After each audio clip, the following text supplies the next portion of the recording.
Okay, welcome back students. So now let us continue the chapter that we were discussing.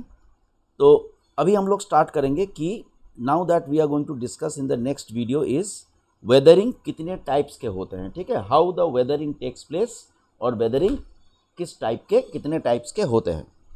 सबसे पहला वाला जो weathering के बारे में देखो, वेदरिंग तीन तरीके के होते हैं। One is physical weathering, the second is chemical weathering and the third is biological weathering. So come let us discuss what are these three types of weathering. देखो फिजिकल वेदरिंग क्या है, what is physical weathering. Physical weathering का मतलब है कि physical weathering में क्या होता है, जो चट्टान टूटते हैं, जो रॉक्स टूटते हैं, उनका कैरेक्टर में कोई बदलाव नहीं आता है, सिर्फ टूटते टूटते उनका साइज जो है वो छोटा हो जाता है, अर्थात उनका फिजिकल जो शेप है, शेप में चेंज आता है, लेकिन उनका जो कैरेक्टर है, उसका बेसिक उन रॉक्स का जो नेचर है उसमें कोई चेंज नहीं आता। ये फिजिकल वेदरिंग जो है ये ज़्यादातर रेगिस्तानी इलाके में या प्लेट्यू इलाके में, जहाँ पे डेली रेंज ऑफ टेम्परेचर बहुत हाई है, वहाँ पे पाया जाता है। अब ये रेंज ऑफ टेम्परेचर क्या है, रेंज ऑफ टेम्परेचर का मतलब होता है दिन का सबसे जो हाईएस्ट टेम्परेचर है और सबसे जो दिन का लोएस्ट टेम्परेचर है, इसको माइनस करेंगे तो होता है रेंज ऑफ टेम्परेचर। मान लो अगर हिनमोटर में आज का हाईएस्ट टेम्परेचर है 36 डिग्री सेंटीग्रेड और आज का लोएस्ट टेम्परेचर मान लो है 15 डिग्री सेंटीग्रेड, तो रेंज ऑफ टेम्परेचर कितना हो गया, 21 डिग्री सेंटीग्रेड। ये रेंज ऑफ टेम्परेचर जितना ज़्यादा होगा उतना ही चट्टान का टूटना जल्दी होगा। देखो अगर हम सूखे रेगिस्तानी इलाके में जाए, जो लोग राजस्थान से हो तुम लोग शायद जानते हो कि दिन के वक्त रेगिस्तानी इलाके में जितना गर्म होता है, रात के वक्त वही रेगिस्तानी इलाके में चद्दर ओढ़ के सोना पड़ता है। तो रेंज ऑफ टेम्परेचर सूखी इलाकों में, रेगिस्तानी इलाके में, डेजर्ट रीजन में या एरिड रीजन में और प्लेट्यू रीजन में ये रेंज ऑफ टेम्परेचर बहुत ज़्यादा होता है। तो जहाँ पे रेंज ऑफ टेम्परेचर ज़्यादा होता है वहीं पर फिजिकल वेदरिंग ज़्यादा होता है। अब ये फिजिकल वेदरिंग किस किस प्रोसेस से होता है, कौन कौन सा प्रक्रिया से, कौन कौन सा प्रोसेस से फिजिकल वेदरिंग होता है, उसकी हम थोड़ा डिस्कस करें। First process is granular disintegration. The first process is granular disintegration. अब देखो ये ग्रैन्युलर डिसइंटीग्रेशन क्या है, लेट मी डिस्कस। एक बार बुक को पढ़ लेते हैं, उसके बाद मैं डिस्कस करूंगा। देखो, when temperature rises during the day, minerals in rocks expand and when the temperature falls at night they contract. The continuous expansion and contraction of mineral grains causes them to loosen. This may split the rock and cause them to crumble. This is known as granular disintegration. मैं एक बार समझा देता हूँ। देखो मान लो ये एक चट्टान है, suppose this is a rock. एक मिनट है, जस्ट 1 मिनट। मान लो ये एक चट्टान है। कभी कभी क्या होता है, कोई कोई चट्टान के अंदर, कोई चट्टान 2-3 अलग अलग तरह का मिनरल से बना हुआ है। मान लो ये चट्टान 2-3 अलग अलग मिनरल्स के सहारे ये चट्टान बना हुआ है। मान लो ये एक मिनरल्स है, ये एक दूसरा तरह का मिनरल्स है, ये एक दूसरा तरह का मिनरल है। तो मानो तो देखो 2-3 अलग अलग मिनरल से ये चट्टान बना हुआ है। दिन के वक्त जब बहुत ज़्यादा तापमान होता है, उस टेम्परेचर में चट्टान गर्म हो जाता है और गर्म होके वो एक्सपैंड हो जाता है, वो थोड़ा फूल जाता है। और रात को जब वो ठंडा होता है तो वो कॉन्ट्रैक्ट होता है, वो फिर दोबारा कॉन्ट्रैक्ट हो जाता है। अब देखो ये चट्टान के अंदर जो अलग अलग मिनरल्स है, ये अलग अलग मिनरल्स धूप में वो कितना कॉन्ट्रैक्ट हो, धूप में वो कितना उसका एक्सपेंशन होगा और कितना उसका कॉन्ट्रैक्शन होगा, अलग अलग मिनरल्स के लिए वो अलग अलग होता है। तो ये चट्टान के अंदर जो मिनरल्स ज़्यादा हीट को एब्जॉर्व करता है और ज़्यादा उसका एक्सपेंशन होता है, वो मिनरल्स क्या होता है, इस चट्टान के ऊपर बहुत ज़्यादा दबाव डालता है और दबाव डालने की वजह से वो चट्टान पे दरार आ जाता है और वहाँ से चट्टान टुकड़े टुकड़े में गिरकर, टुकड़े टुकड़े में टूटकर वो नीचे गिर जाता है। इसको कहते हैं ग्रैन्युलर डिसइंटीग्रेशन। ब्लॉक डिसइंटीग्रेशन क्या है? देखो, मान लो ये एक बड़ा चट्टान है, ठीक है, मान लो ये एक बड़ा चट्टान है। अब वही रेगिस्तान में या सूखी इलाके में जहाँ पर दिन में बहुत ज़्यादा तापमान होती है, वहाँ पर क्या होता है, चट्टान दिन के वक्त गर्मी के वजह से चट्टान का एक्सपेंशन होता है, और रात के वक्त जब ठंडा पड़ जाता है तो चट्टान कॉन्ट्रैक्ट होने लगता है। तो रेगुलर ये एक्सपेंशन और कॉन्ट्रैक्शन की वजह से चट्टान के ऊपर धीरे धीरे दरार पड़ जाते हैं, क्रैक्स आ जाते हैं चट्टान के ऊपर। और ये कॉन्ट्रैक्शन और एक्सपेंशन जैसे जैसे चलते रहता है, धीरे धीरे ये दरार और लंबे होकर गहरा हो जाता है, और फिर एक दिन ये चट्टान के बड़े बड़े टुकड़े टूट के नीचे गिर जाते हैं। इसको कहते हैं ब्लॉक डिसइंटीग्रेशन। देखो, एक्सफोलिएशन का मतलब क्या है? एक्सफोलिएशन का मतलब क्या है ये मैं बता देता हूं। देखो,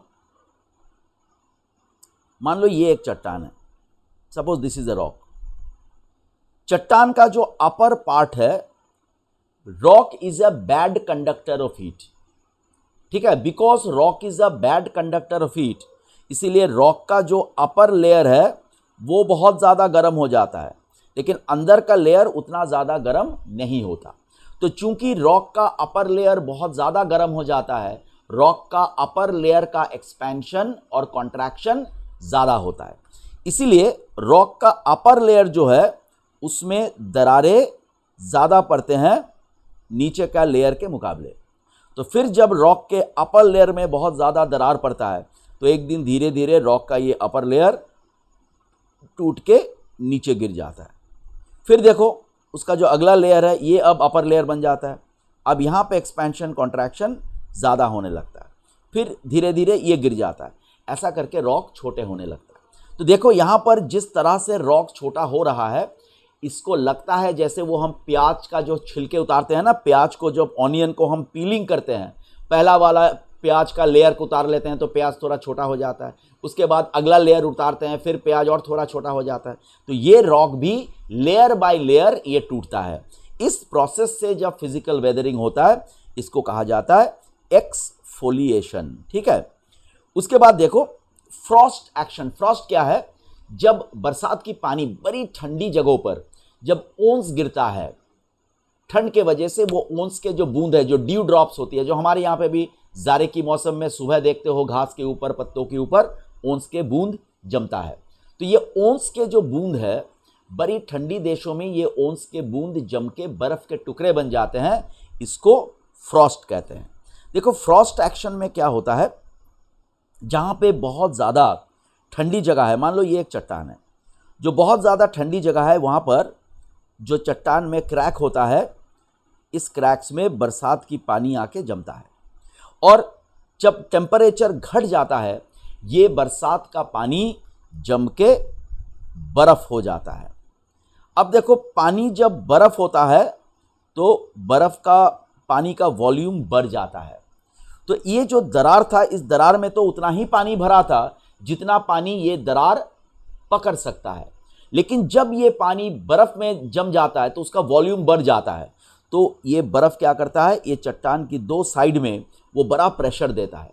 फिर अगला दिन जब धूप आता है तो फिर ये पिघल के पानी हो जाता है, तो ये चट्टान के ऊपर जो प्रेशर था वो फिर रिलैक्स हो जाता है। तो इस तरह से बार बार प्रेशर पड़ने पर और रिलैक्स होने पर धीरे धीरे ये जो दरार है, ये दरार और लंबा होते जाता है और चौड़ा होते जाता है, और फिर एक दिन चट्टान टूट जाता है।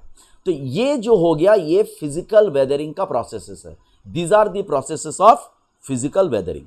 अब हम लोग जाएंगे टू केमिकल वेदरिंग। देखो, केमिकल वेदरिंग, केमिकल प्रोसेस के वजह से किस तरह से रॉक्स का डिकम्पोजिशन होता है, रॉक्स टूटते हैं। देखो, केमिकल वेदरिंग का जो सबसे पहला प्रक्रिया है उसकी नाम है कार्बोनेशन। कार्बोनेशन में क्या होता है, देखो, जब बारिश गिरता है, बारिश जब हवा की अंदर से गिरता है तो हवा में जो कार्बन डाइऑक्साइड है, थोड़ी बहुत कार्बन डाइऑक्साइड वो बरसात की पानी के साथ मिल जाता है, और मिलके एक बड़ा हल्का एसिड बन जाता है, जिस एसिड का नाम है कार्बोनिक एसिड। ये कार्बोनिक एसिड जब उन इलाकों में कार्बोनिक एसिड गिरता है जिन इलाकों में लाइमस्टोन ज़्यादा है, तो लाइमस्टोन का जो लाइम है उसको कहा जाता है, लाइमस्टोन का जो लाइम है उसको केमिस्ट्री की लैंग्वेज में कहा जाता है कैल्शियम कार्बोनेट। अब ये कैल्शियम कार्बोनेट के ऊपर जब बरसात के साथ एटमॉस्फेयर का कार्बन डाइऑक्साइड मिक्स होके जब कार्बोनिक एसिड बनता है और वो कार्बोनिक एसिड जब लाइमस्टोन के ऊपर गिरता है तो क्या होता है, वो लाइमस्टोन का जो कैल्शियम कार्बोनेट है और कार्बोनिक एसिड का जो कार्बोनेट है, ये दोनों में केमिकल रिएक्शन होता है और केमिकल रिएक्शन होकर कैल्शियम बाइकार्बोनेट बनता है और कैल्शियम बाइकार्बोनेट आसानी से पानी में घुल जाता है और चूंकि वो पानी में घुल जाता है तो ये पानी में घुलकर पानी में डिसॉल्व करके वो चट्टान के टुकड़े डिसॉल्व करके पानी के साथ बह जाता है। तो यहाँ पर क्या होता है, जहाँ पे लाइमस्टोन है, मान लो ये लाइमस्टोन इलाका है, तो बारिश की वजह से ये लाइमस्टोन डिसॉल्व होके ये लाइमस्टोन के ऊपर छोटे छोटे गड्ढे बनने लगते हैं और फिर धीरे धीरे पूरा लाइमस्टोन इस प्रोसेस को कहते हैं कार्बोनेशन। ऑक्सीडेशन क्या है, देखो तुम लोग जानते हो, आई एम वेरी श्योर तुम लोग देखे हो कि अगर हम हवा में पानी में लोहा को बहुत देर हम छोड़ के रखते हैं, बहुत दिनों तक, तो लोहा में जंग आ जाता है और जंग वाला लोहे को हम थोड़ा भी प्रेशर देते हैं तो वो डस्ट होके टूट जाता है, लोहा वीक हो जाता है, डस्ट होके टूट जाता है। बिल्कुल उसी तरह से जिन चट्टानों में आयरन बहुत ज़्यादा है, वो चट्टान जब धूप में और बारिश में पड़ा रहता है, बारिश का पानी उस चट्टान के अंदर का जो आयरन है उस आयरन से रिएक्ट करके आयरन ऑक्साइड बनाता है। आयरन ऑक्साइड मतलब लोहे का ऊपर, लोहा जब जंग लग जाता है, वो लोहे का जंग, पानी के वजह से लोहे में जंग लगता है और वो जंग आयरन ऑक्साइड होता है। तो चट्टान के अंदर भी ऐसा हो जाता है, आयरन ऑक्साइड बन जाता है और पत्थर के अंदर, रॉक के अंदर जब आयरन ऑक्साइड बनता है तो नेचुरली वो पत्थर क्या होता है, बड़ा कमज़ोर हो जाता है और आसानी से टूट जाता है। इस तरह से आयरन जो चट्टान में ज़्यादा है, उस चट्टान का इस तरह से जो टूटना होता है, इस प्रोसेस को कहते हैं oxidation. Now we come to solution. What is solution?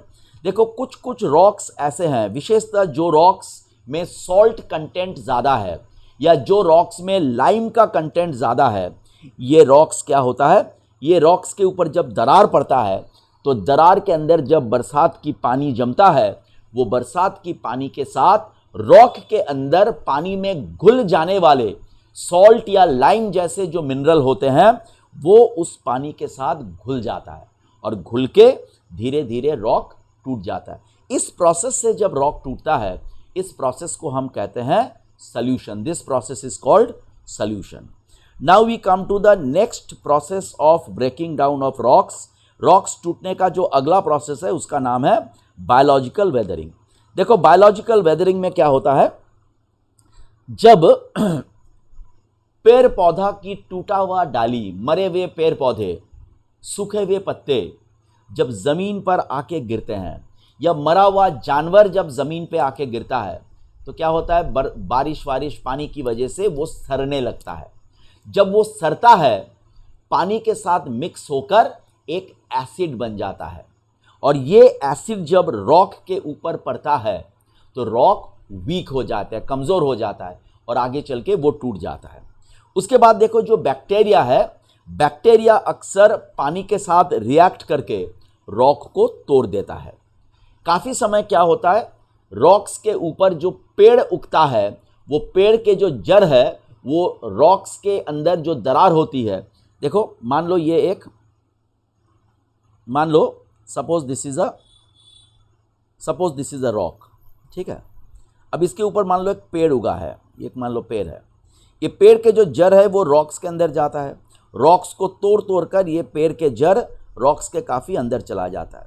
तो ये जड़ जब रॉक्स के अंदर गड्ढा बना के रॉक के अंदर चला जाता है तो नेचुरली रॉक क्या होता है, कमज़ोर हो जाता है और फिर धीरे धीरे वो टूटने लगता है। उसी तरह से देखो बहुत सारे ऐसे जानवर हैं जो जानवर मिट्टी खोदकर या चट्टान के बीच में, चट्टान के दरार के अंदर वो अपने घोंसला बना लेते हैं, जैसे फॉक्स हो गया, वुल्फ हो गया, रैबिट हो गया, ठीक है। फिर अर्थवर्म जो है वो बार बार क्या करता है, मिट्टी के अंदर घुसता है, मिट्टी के बाहर निकलता है। तो ये एनिमल्स जैसे चूहे हैं, तो ये एनिमल्स क्या करते हैं, ये रॉक्स के अंदर गड्ढा बना के, मिट्टी के अंदर गड्ढा जब इन लोग बनाते हैं तो रॉक्स को, मिट्टी को इन लोग लूज कर देते हैं, और लूज करने की वजह से आगे चल के वो रॉक्स आसानी से टूट जाते हैं। देखो, इंसान के कामकाज के वजह से भी रॉक्स टूटते हैं। कैसे? हम लोग अक्सर क्या करते हैं, जब ज़मीन के नीचे से माइनिंग करते हैं, कोयला निकालते हैं, आयरन ओर निकालते हैं, तो हम लोग ज़मीन को खोदते हैं।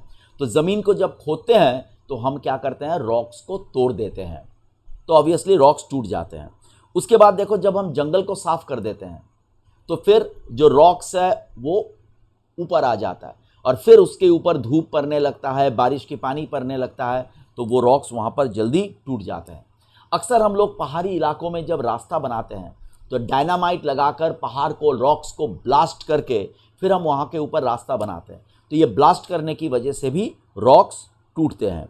तो इस तरह से इंसान भी रॉक्स की तोड़ने का जो प्रक्रिया है, इंसान के कामकाज की वजह से भी वो प्रक्रिया जल्दी जल्दी होने लगता है। अब देखो, वेदरिंग का असर क्या है, what is the effect of weathering. See, जब नेचुरल प्रोसेस से वेदरिंग होता है तब क्या होता है, देखो, जब यहाँ पर मान लो चट्टान टूटने लगा है, जब व्हेन यहाँ पर पहाड़ के ऊपर, ये जो डायग्राम है देखो, ये पहाड़ के ऊपर जब चट्टान टूटने लगा है, ये चट्टान लूज होकर यहाँ पर गिरा रहता है। चलो मैं पेंसिल से थोड़ा मैं पेन ले लेता हूँ।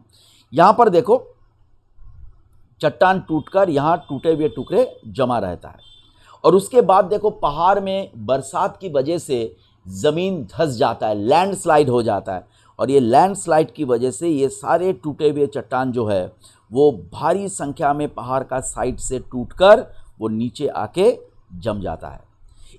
जब पहाड़ की लैंडस्लाइड की वजह से पूरा का पूरा पहाड़ का एक साइड इस तरह से ढेर सारे चट्टान टूट के नीचे आता है बरसात की वजह से, उसको कहते हैं मास वेस्टिंग।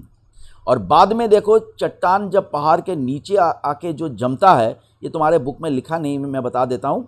मास वेस्टिंग के वजह से ढेर सारे चट्टान टूटकर पर्वत के नीचे आके जो जम जाता है उसको बोलते हैं स्क्री। क्या बोलते हैं? That is called a scree. Okay. और बाद में देखो, जब बहता हुआ पानी, हवा की वजह से ये टूटे हुए चट्टान इरोजन होकर, मतलब एक जगह से दूसरा जगह ये शिफ्ट कर जाता है।